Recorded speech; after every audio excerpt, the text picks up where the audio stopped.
I'll do an intro. So this is part 4 of our interview series with you, Betsy, and I've given you questions in advance to think about, and you don't have to answer all of them. So pick the ones that look interesting to you, and let's go forward and talk about your life. What advice would you give your younger self? I'm not sure, probably being nicer to some people than I was, or, kinder or whatever. That one's kind of hard, because I loved my growing up, so I guess if I did something I shouldn't have, maybe I don't know. But anyway, that's about all for that one. And the non-family dead person you would like to have dinner with would be Nene Godfrey. And also, if I could add a few more, I'd love to have it with Willie, who took care of us. I'd love to have it with Irene, who took care of us, and my grandmother Fauntleroy. Those, but I don't mean to hurt anybody that's dead's feelings, but I think that's about it. Yeah.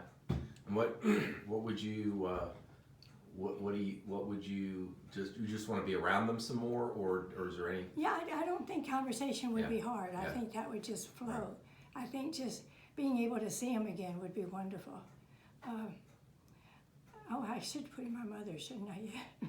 Well, but it said non-family. Oh, non-family. Oh, grandmama too. She's family. That's okay. And also Willie and Irene were family, but Yeah. but just not the right last Right. name. That's Right. all. Right.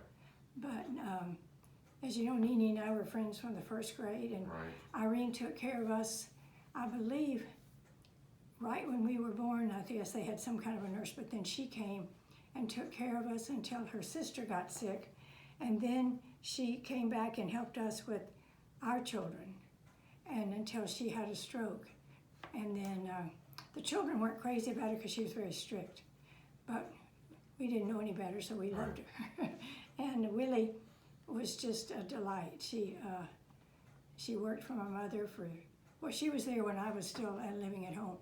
So anyway, we all love her. I mean, even my children, I think they might pick her too. I don't know. So I guess that takes care of that one. If I could change one, I'd like to have curly hair. Okay. I'd like to be able to wash it and walk away. I know that sounds silly, but there are other things I'd like to change, but I guess that's the most dramatic. Religion means everything to me. I don't live a day without saying prayers and thinking about, or praying for somebody, usually in the family. Not that they all need it, but sometimes whether they need it or not, they get a prayer said for them. So I guess, does that help with that? Yeah. Well, I mean, there are no right answers, and so like.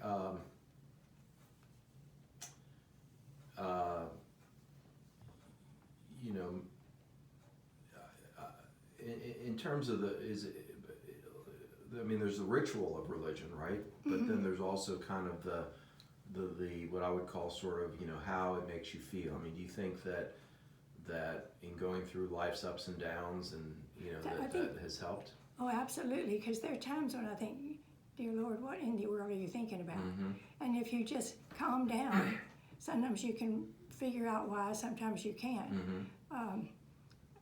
Like with Nene and Bill, I'll still never know why he took the 4 of them, that sort of thing. That's sort of the hard side. But the good side is sometimes you do pray for somebody and it does work. Sometimes you pray for something and it does work. And then just the comfort, just to be able to, I know a lot of people don't believe in saints. Some religions, don't push saints. I think they're missing out, because it's just, if you're scared of something or uneasy about something, just to be able to sit down and chat. I mean, it may sound dumb, but just to chat with them, it's very comforting. So I'm glad I've got it, that's for sure. Because not everybody does, and not everybody wants it, Right. So it's, some of my children have it and some don't. It worries me that people are missing out, but that's their choice. But Well, you've raised, free-thinking, independent people, which is what you want to do, and then they make their own choices. Sometimes, I mean, I see that too in my kids. Sometimes you like the choices. You want Sometimes you scratch your head and wonder why they did it, but But as you say, it's their choice. Yeah. And there's not much you can do about it. You can hope they change their minds, but that doesn't mean they're going to.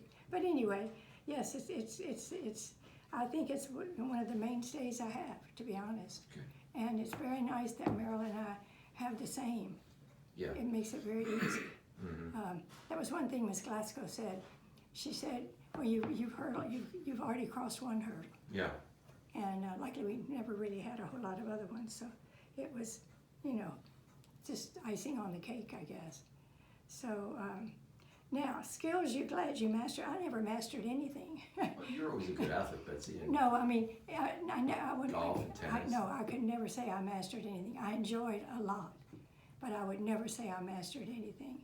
And some people do, and some people don't. But you can have fun even if you don't. So, I think that's that one.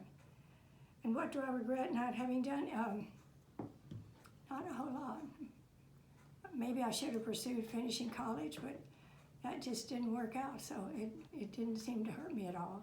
And maybe travel some more. But Marilyn and I went like gangbusters. So Sure there's did. very little we didn't do. Which, in fact, we had a deal at night that we each took a year and went through trips and talked about what we remembered.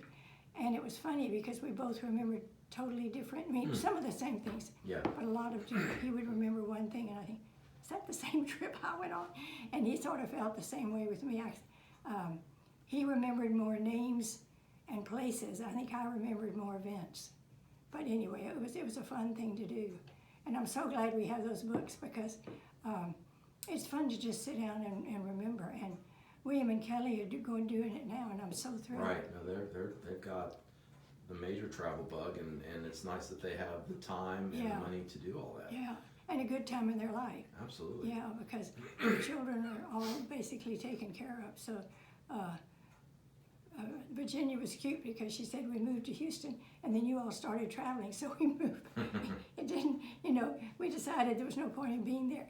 But anyway, it was a fun time, and I think, I guess I can't say anything about what I haven't done.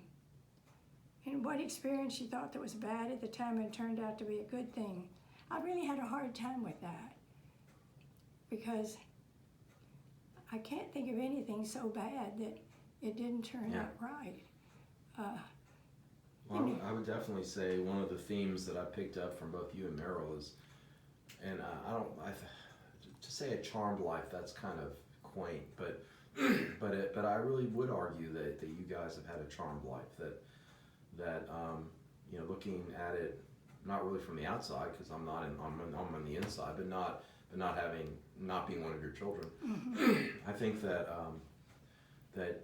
I would notice that your faith was important in just the day-to-day lifestyle that you lived, and was cement that I'm sure kept the marriage together and going during hard times when Meryl was working all the time and gone all the time, and you had a lot of kids, and you raised 7 fabulous human beings. I mean, and the fact that no one was in jail or dropped out of whatever is really a miracle of sorts. And there's no bad apple yet. That's what I mean. And that's I don't know how to account for that because the gene pool is varied, right? Because my sister had 2 bad apples. Yeah. And why I don't know if it was bad luck, bad genes, or what it was. But John didn't. Of course, he only had Parker, but you can have one and have a bad apple. Yeah, sure. No, I think it was just lucky. Yeah. And I can't say we deserved it because nobody deserves as much luck as Right, we. right, yeah. But I think we do say thank you a lot, Mm-hmm. and I think that helps me think at least they know I appreciate it. Yeah. So, but you hear some people and you think, goodness gracious, Yeah. Why them? Mm-hmm. But no, I don't think there's anything I really regret not having done. Mm-hmm. Oh no, not and anything the thought that anything bad, maybe maybe Meryl's neuropathy. If I could change that, I think that's been the worst thing that's happened to us. Yeah, it's definitely but for the neuropathy, he would be walking, and if he were walking, I think he'd be a lot healthier. Oh, I do too. Yeah. I do, yes, because I asked Dr. Lasik the other day, should I make him move more, and he said no, because he might fall. Yeah. So, and I think if he could walk, well, the whole thing would be different. But I read a thing the other day that it said, don't wish your circumstances would be better, because just enjoy what you have. Yeah. Well, I mean, and I say this about Mayor all the time, which is he lived life to the fullest. He ate what he wanted. He drank what he wanted. He, kind of lived not hard in a bad way, but just, he just enjoyed Well, he enjoyed himself. it. He was like, he really was a Mary Poppins. Sometimes it was annoying. So anyway, and to do all that and still be, mentally 100% sharp at 92 is pretty great. Yeah. Well, I'll say something and it wasn't a bad situation. Miss G, lived with us for 7 years, and there were times when I had no clue as to what I was doing, and I really didn't. And we had debuts, we had people going into kindergarten, we had people going off to college. At the same time, we had a lot going on. And there were times I think I didn't always appreciate the effort I had to do with her with the effort I had to do with the family. But I wish I could do it over again. But I guess I wouldn't have known anything else. But people didn't have a lot of sitters and that kind of thing then. None of Momo's friends had gotten ill, so I didn't know where to go. I didn't know what to do. We did find Rose. Oh, Rose! I got to add Rose to my having dinner with somebody. She came and helped with Julia and Virginia, and she was a remarkable lady. She was fabulous, and so she took care of Miss Glasgow until she couldn't lift her anymore, and then we sort of had good and bad and indifferent after that. But it worked out okay. But what was your favorite decade? So you've lived through almost going on 9 decades. And so what would you say was your favorite decade? And not for any necessarily for personal reasons, although it can be, but like, like I love the 60s because of whatever, or I love the 80s because of... I guess we had, what I enjoyed so much was when we didn't have much money, and so we spent a lot of time barbecuing in people's backyards. And when the children came, they went, and it was just a very nice, and we had lots of friends, and nobody was sick, and no one was in school then, so there was no competition about grades or anything like that. And the children all had a good time, and we had a good time. And we also spent a lot of time with the Godfreys cooking out in Memorial Park, and that was a lot of fun. Mainly because Bill knew how to do everything outside. We had no clue. And but the children played, and it was fun. And this would have been late 50s, early 60s? Yeah. Well, yeah, because, yes. Yeah, no, well, even, late 50s and early 60s, right, yeah. And then it was, that was fun. But I liked my twin, no, I enjoyed it all.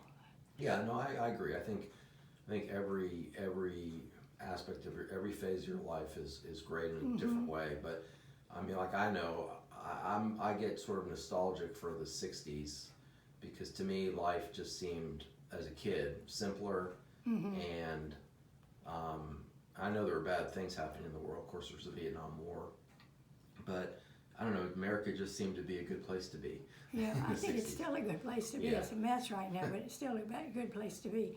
I don't know, it was fun because each one there was something different. One you were younger, so things didn't bother you. And then when you got older, things did kind of bother you, but But I'm not crazy about now just because I don't like the crime and the fear. We had no fear for the longest time of anybody or anything. There were some wars, yes, and that was horrible. But as far as walking around the streets or that kind of thing, now the children, once we moved in here, we were very careful where they went. But now, you know, you don't, every time you go someplace, you think, am I going to get shot because somebody's mad at somebody? You know, so I think this is my least happy time. Although it's fun with the you know, having cousins camp, you see these children and you think, I just hope the world's better when they get older. But I guess during the Depression, people were thinking, I hope the world's better. Right. You know, so I don't know how they stop the crime. I don't know how they do that. But anyway, I guess just have to hope. But let's see, what technological event?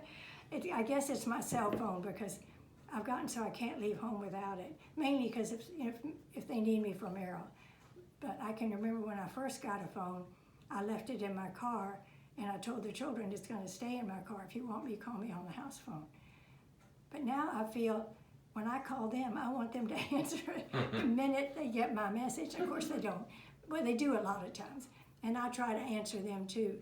But I guess it's the phone. Maybe air conditioning was a big help. Trying to think what else. I guess flying. Big planes, faster planes. Because when I went to school in California, I was on a two-engine thing that lumbered along, and or sometimes it had 4 engines, but most of the time it just had 2. And then I took the train some of the time, which was horrible. But let's see, what else has changed so much? I guess cars, of course, gotten faster and better and all that, but I'm not that interested in cars. And can you think of anything that's... I would say for me, the biggest, I don't know how I lived before mobile phones or ATM machines. Although now you really don't need ATM machines because everything's, you use a card, but the ability to go get cash and not have to wait for regular banking hours. Oh, I see. I never thought about that. Well, we used to have an ATM machine card, but it expired and we never got another one. And that's another thing. You go by and get the money and you leave and somebody pulls up beside you and ends up with your money. I like the drive-in bank. I think that's a pretty neat deal. And, you know, the stores used to, open at 9 and close at 5. I really wish it was still that way. You waste so much of the morning waiting for some store to open so you can spend 10 minutes in there and get what you want.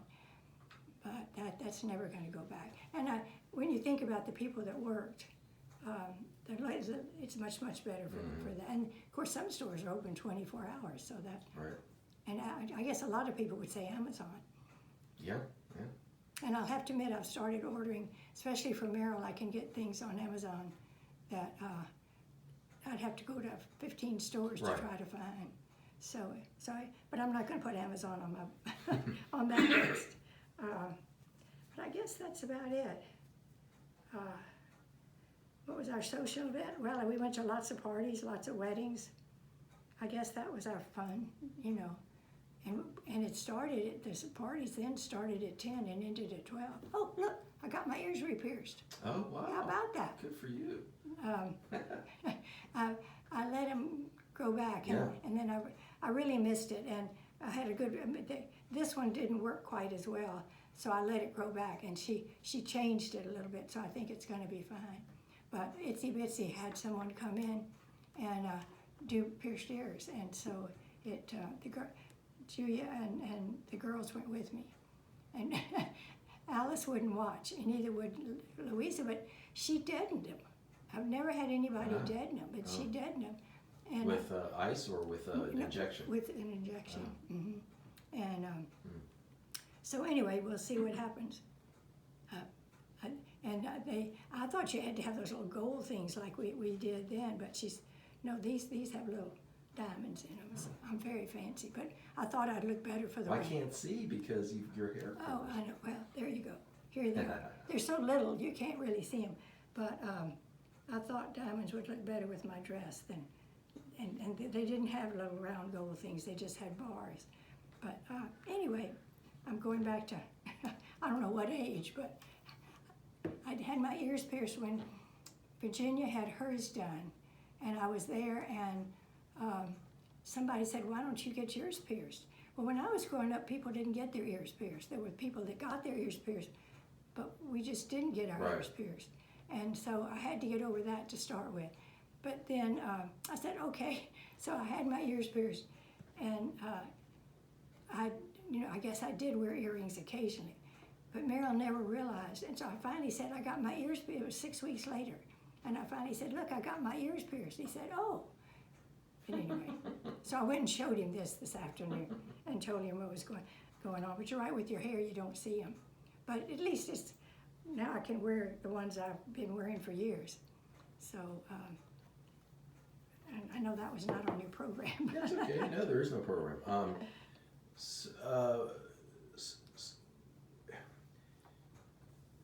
Of course, like I would say, like if you couldn't live in the U.S., where would you live? But I know the answer to that. You live in England. Yeah. Well, I speak the language. That's a big help. And I know you and Merrill love it there. So, if you could have dinner with someone, one person living, one person dead, but not your family. Okay, so like I'm talking about, whether it's a famous writer or movie star or historical figure, who would you think of?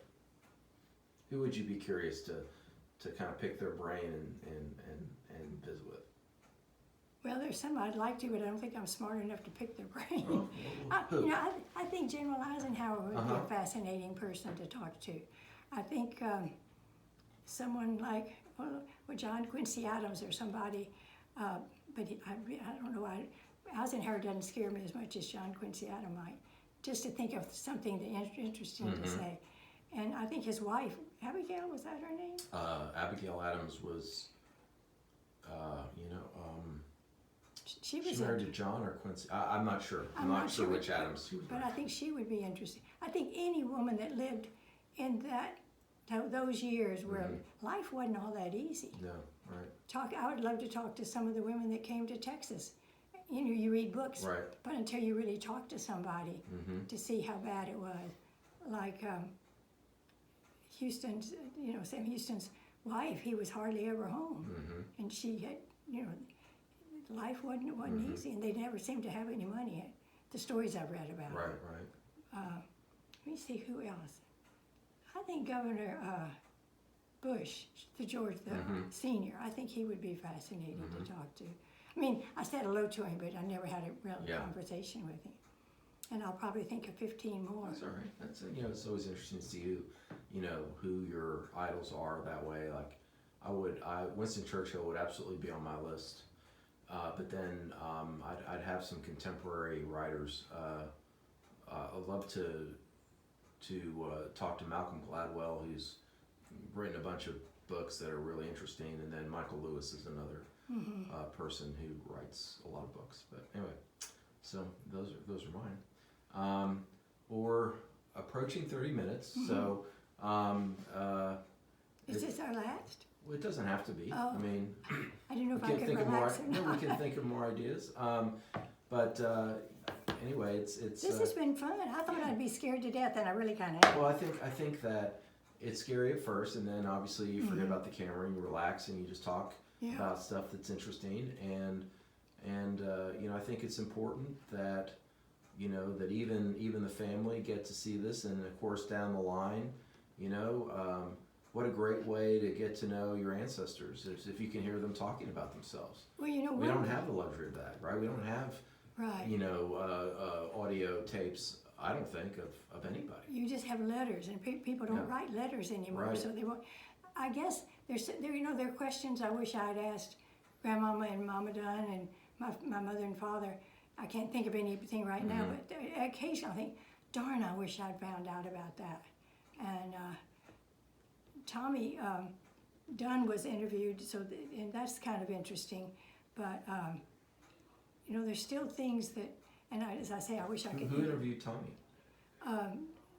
Joan and I were there, and Tommy Davis. Oh wow. And Tommy Davis has written a book on the Dunns, the Hugheses, it's upstairs or else I'd run get it.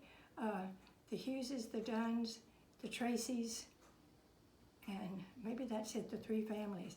It's not a fun read, but it's an interesting read because I don't know why I feel I know more about the Fauntleroys than I do the Dunns, but I do.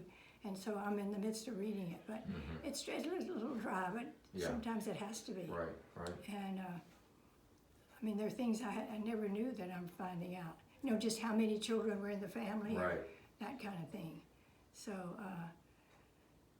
so that's a help. And Meryl did a lot of research for Betsy's side of the family, which I'm disappointed that I think most of our children don't even know where it is.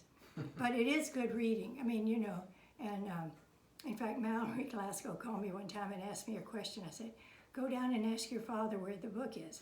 She came back and she said, he doesn't know where it is. So I answered it for her, but it's and then Miss G did a lot. She did the Hargadines and the Glasgows, and she did a wonderful one about her life in London during the war, but Meryl loaned it to somebody and we can't find it. It's in a red. I think we have it. You think you've got it? Either we have it or Walter and Nell have it. Really? Yeah. It's in a red. I'll look when I get It's home. in a red folder. A red three binder. Yeah, I'll look. I think I've seen it. I don't know. Let me look. I'll look. And then she also wrote My First 100 Years, and Right, my first 100 years. My first 100 years, yeah. And but it's fun to just to read it. Yeah. Well, she was a very interesting writer, and she had a good sense of humor, and I think Meryl got that too. I do too. Absolutely. And as you know, we've got all those books with pictures, but it dawns on me I need to go through and write names because I'm looking at those, and although she put a lot of names, Betsy put a lot of names on the albums we found, but I don't think I've just assumed people are going to know who they are, and in 50 years, they're not going to know who those people are. Right. So I may just start, and then they can just go back and see, well, they look alike, must be the same person, but I should do that, but I've got so many to do that I may never get around to it. And I could do a list of characters and take their picture, but, you know, I don't know if that's going to work. I think just annotating works. Mm-hmm. Yeah. Anyway, I appreciate you doing this, and if you think of some more questions, I'll be happy to answer. So one final note. So Elizabeth's been over with Mimi at Mrs. Payne's house, and they've been going through pictures. And oh, really? And Elizabeth brought a picture of Meryl back, and it's hysterical. He looks like he's eating something. And, well, he's trying to eat something, but it looks like he's about to like his face is like to it's I'll have to. Oh, for heaven! Oh, so they still haven't closed her. No, they're it's they're going to put it up for sale, aren't they? I'm sure they will. Yeah. You know, that was a beautiful place when she moved in. Beth says it needs updating, but... She was there, 30 years? At least, yeah. I wouldn't have wanted that. That was sort of a funny place to live. Yeah, right off the road. Mm-hmm. But the Bakers lived in the back for a long time. They had the house in the back, right behind Carolyn's. And they were there a pretty long time. And then it was kind of come and go, I think, on the other side a little bit. I don't know. I don't want to move. I like it here. Well, it's a great home. It truly is a home here. But thank you for doing this. You're welcome. All right, I'll sign off.